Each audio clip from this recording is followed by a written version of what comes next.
একদিন হজরত আবু হুরায়রা রাদিয়াল্লাহু তাআলা আনহু রাসূল সাল্লাল্লাহু আলাইহি ওয়াসাল্লামের নিকট এসে কাঁদছেন।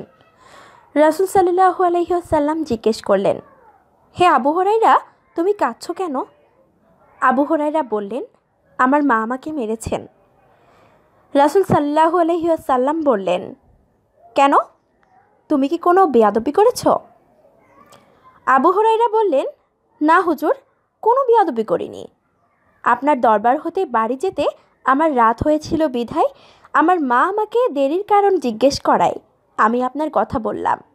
আর আপনার কথা শুনে মা রেগে আমাকে মারধর করলো আর বলল, হয়তো আমার বাড়ি ছাড়বে, না হয় মুহাম্মদ সাল্লাল্লাহু আলাইহি ওয়াসাল্লামের দরবার ছাড়বে। আমি বললাম, ও আমার মা, তুমি বয়স্ক মানুষ, তোমার গায়ে যত শক্তি আছে তত শক্তি দিয়ে মারতে থাকো, মারতে মারতে আমাকে বাড়ি থেকে বের করে দাও, তবুও আমি আমার রাসূলকে ছাড়তে পারবো না। তখন রাসূল সাল্লাল্লাহু আলাইহি ওয়াসাল্লাম বললেন, তোমার মা তোমাকে বের করে দিয়েছেন আর এজন্য আমার কাছে নালিশ করতে এসেছো? আমার তো এখানে কিছুই করার নেই। হযরত আবু হুরায়রা রাদিয়াল্লাহু তাআলা আনহু বললেন, হে রাসূল সাল্লাল্লাহু আলাইহি ওয়াসাল্লাম, আমি আমার মায়ের জন্য এখানে নালিশ করতে আসি নাই। রাসূল সাল্লাল্লাহু আলাইহি ওয়াসাল্লাম বললেন, তাহলে কেন এসেছো? আবু হুরায়রা বললেন, আমি জানি আপনি আল্লাহর নবী। আপনি যদি হাত উঠিয়ে আমার মায়ের জন্য দোয়া করতেন যাতে আমার মাকে যেন আল্লাহ হেদায়েত করেন।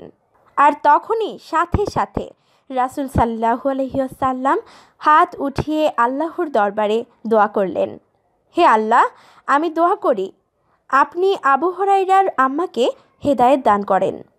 রাসূল সাল্লাল্লাহু আলাইহি ওয়াসাল্লাম দোয়া করলেন আর আবু হুরায়রা বাড়ির দিকে দৌড়ে যাচ্ছেন। পেছন থেকে কয়েকজন লোক আবু হুরায়রার জামা টেনে ধরল এবং বলল, হে আবু হুরায়রা, তুমি দৌড়াচ্ছ কেন? তখন আবু হুরায়রা বললেন, ওহে সাহাবীগণ, তোমরা আমার জামা ছেড়ে দাও, আমাকে দৌড়াতে দাও। আমি দৌড়াইয়া বাড়িতে গিয়ে দেখতে চাই আমি আগে পৌঁছালাম নাকি আমার নবীজি তো আগে পৌঁছে গেছে। হযরত আবু হুরায়রা দরজায় ধাক্কাতে লাগলো। ভিতর থেকে যখন তার মা দরজা খুলল তখন আবু হুরায়রা দেখলেন তার মার সাদা চুল বেয়ে বেয়ে পানি পড়ছে। তখন মা আমাকে বললেন, হে আবু হুরায়রা, তোমাকে মারার পর আমি বড় অনুতপ্ত। তখন মা বললেন, হে আবু হুরায়রা, তোমাকে মারার পর আমি বড় অনুতপ্ত হয়েছি, অনুশোচনা করেছি।